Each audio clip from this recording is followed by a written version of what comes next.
Mga suki, magandang araw po sa inyong lahat. Marinado po sa Nogabos. Ako po si Joseph, Sari-Sari Store Owner. Ito po ang ating mini podcast na pang-14. Ang pag-uusapan po natin ay ang tungkol sa mga updates ng mga presyo dito sa ating tindahan at mga pagbabago mula noon hanggang ngayon. Tara, simulan na natin. Okay, ngayon pong araw na ito, ang mga dumating pong produkto natin ay madami po ito. Ayan po ang ating listahan. Ngayong Lunes, kaya po ang budgets po natin ngayon ay ang palm oil, yung oil po natin, yung cooking oil po natin. Alam kong medyo mabigat-bigat ito kasi yung in-increase niya po per container po is 40 pesos. Ang reflection niyan po sa bawat isang galon ay 8 pesos per gallon. Ayan po ang increase natin yan. Kaya po bukas, araw ng Martes, mag-increase po tayo ng 8 pesos per gallon. Magre-reflect din po yan doon sa kalahating galon at mag-increase din po sa kalahating galon ng 4 na piso.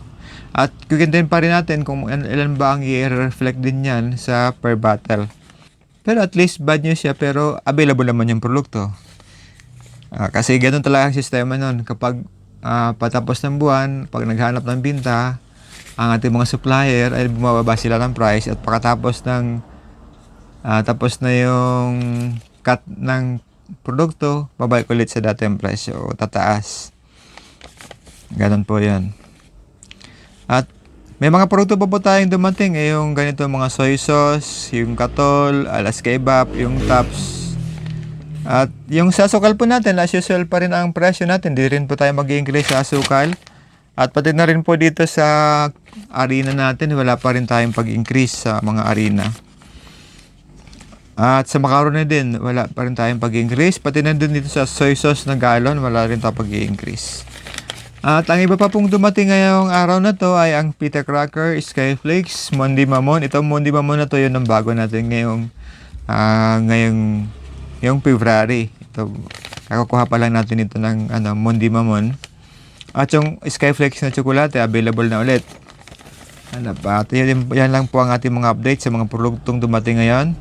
Teka nga pala, baka makalimutan ko yung cornstarch na parola ang brand, available na po ulit. Meron na to po tayo. At yung asukal po ng isang araw po ay naubos po siya. Bali, Sunday ata yan, naubos yung asukal natin na brown. Na-replenish na naman po ulit. Bali, sa Martes po, meron na po tayong asukal ulit. Pero wala pa rin po siyang pag-increase. Dati pa rin ang kanyang presyo. Ano pa? Yung mga noodles, wala rin naman magbabago ang presyo. Yung ating kopi ko, wala rin naman pagbabago ang presyo. Pati yung tops, hindi rin kumilos ang presyo. Bale, yun talaga naman palaging magalaw ang presyo. Hindi yung harina, asukal, mantika. Ayan po ang palaging nagbabago-bago ang mga presyo. Okay, tapos na nating pag-update ng mga presyo. Siguro naman, balikan na natin yung ibang pag-uusapan natin ulit. Alam niyo po, ng February, malamang na mag-isip na naman tayo ng bagong strategy natin. Kasi pag February, ang dapat natin paghandaan, di ba yung buwan ng mga puso ngayon, araw ng mga puso, okay? Whole month yan. Ang maganda po niyan ay magbibili tayo na mga ekstrang sa school supply natin. Dapat madami na tayong mga kulay red na mga cartolina at yung mga folder at yung basta may mga kulay red. Ayan, mabinta yan, ang pinaka-top seller na naman. At yung mga bulaklak, ayan. Habang medyo maaga pa, mura niyan ang mga pangregalo na mga flower. At saka yung basta yung mga may relation doon sa Valentine's. Yung ano ba? Limutan na naman. Dahil basta yung mga bagay na may relation doon sa Valentine's.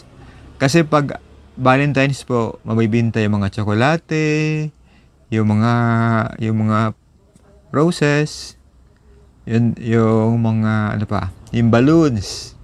Basta may mga kulay red, mabibinta yan. Ayan, kaya dapat sa ngayon pa lang po ay bibili na tayo ng extra stock para anticipation po sa February 14. Although, simula pa lang yan ng February, yun po dapat ang ating handaan kasi doon naman papasok ang perang medyo maganda-gandang pasok niya ng pera sa sa pagbibenta ng mga produktong may relation doon sa Valentine's. At isa pa po, yung mga ngayong buwan na to, wala naman tayong ano ba 'yon? Yung mga sa mga paarkilahan ng mga yung mga pang-costume, pang Valentine's party, yung mga attire nila, wala naman tayo niyan. Kaya yung mga negosyong yun, ngayon sila nga naman ang big time. Madaming kita sila niyan sa mga arkilahan ng mga damit, yung mga pang Valentine's. Di ba? Yung mga gown dyan, mabibinta na yan, Lahat na rin natin yan. Pati na yung mga ating mga parlorista dyan, box office yan sigurado. Madami silang mga clients. Yung mga pampa-beauty, ayan. Kasi pag February, andyan ang bintahan yan. Okay. Siguro po, yan ang mga click na click ngayong February. Kaya siyempre pinapag-uusapan po natin kasi doon dapat tayo naman pupokus ulit. Dito naman sa ating sari-sari store, siguro naman ang orderin natin yung mga tsokolate. Sana meron tayong supply na makuha ng mga tsokolate bago mag February 14. Para naman baka sabay-sabay naman tayo. Makakuha naman tayo ng kahit kaunting share doon sa kagasusin ng mga tao. Ano po? Okay? Siguro po, dyan na po muna magtatapos ang ating mini podcast na sa araw na ito. Ngayon po ay araw ng Lunes. Bukas po siya ipopost. Okay, alam niyo na po yan. Tuwing Martes po tayo nagpo-post ng mga update. Yung po ang regular natin pag-update. At yung mga in-between po dyan, yan po pag meron pa tayong mga kailangang i-update para sa inyo. Kasi yung mga produkto kasi nang dumarating sa atin, hindi naman isang biglaang bagsak. Yan po ay dumarating may by schedule. Merong Monday, merong Tuesday, merong Friday or Saturday. Iba-iba. Minsan nga nade-delay pa. Diyan na po tayo magtatapos siguro muna mga suki. Pero bago natin i-end ang usapan natin ngayong gabi, kasi gabi ko ito ginagawa ang ating mini podcast na record ko ng gabi.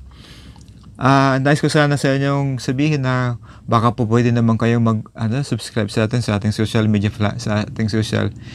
media platform gaya sa Facebook at sa YouTube. Follow niyo na naman po ako sa Facebook at subscribe naman po kayo dun sa akin sa YouTube. Ito po ang ating mini podcast na pang-14. At sana po din po tayo magkasawaan sa ating kwentuhan at sana po din po kayo masawa sa akin sa kakapakinig at sa kulit ko kasi nangungulit ako ngayon. Lagi ako nangungulit sa inyo eh. At alam ko naman po kasi kayo, palagi kayo nakahawak ng inyong mga cellphone, lagi kayo nag-i-scroll, lagi kayo nagtumitingin ng mga updates. Sana naman po ay makasala ko doon sa inyong mga nai-scroll. Okay po, salamat po sa inyong pag-suporta sa akin. Yung aking mga suki na palagi nag-patronize ng ating tindahan at yung hindi pa naman po namin mga clients dito sa aming sari-sari store. Madali lang po kami hanapin.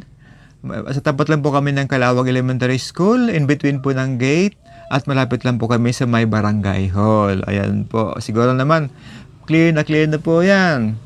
At salamat din po dun sa ating mga suki na dyan sa Villa Karangahan, Metro Homes, Kapilihan, at St. Vincent, Vilmar, at dun po sa Clupa, dyan din po sa part ng Libutan, at din po sa aking masugid na suki na dun po sa may northbound terminal, dun po sa isang sa housing ata yan dyan.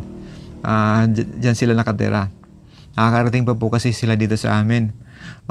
Yung mga taga dyan din po sa may Haring Kanaman, madami din ako dyan ng mga suki. Ang kalimitan po mga suki ko dyan sa Haring Kanaman ay mga seniors. Ayan po. Diyan na po siguro magtatapos ang ating mini podcast ngayong gabi. Ito po ang ating pang-14, pang-14. 14 ba tama ba? Pang-14 nating mini podcast. Ayan po. Diyan na po siguro magtatapos. Salamat po sa inyong pag-antabay sa akin at susunod po ulit.